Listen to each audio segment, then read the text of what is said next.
এখন আপনার শুক্রাণুর কোয়ালিটি খারাপ, ধরেন 15 মিলিয়ন নাই, 8 মিলিয়ন 10 মিলিয়ন আছে, আপনি কি করবেন? আমি বলবো যে ভালো কিছু খাবার খাবেন, খুবই ভালো খাবারগুলো খাইতে হবে।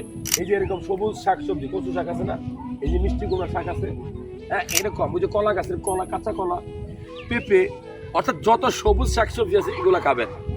মাছের তেল খাবেন, সামুদ্রিক মাছ, ওমেগা 3 ফ্যাটি অ্যাসিড সমৃদ্ধ মাছ, টুনা মাছ, স্যালমন ফিশ।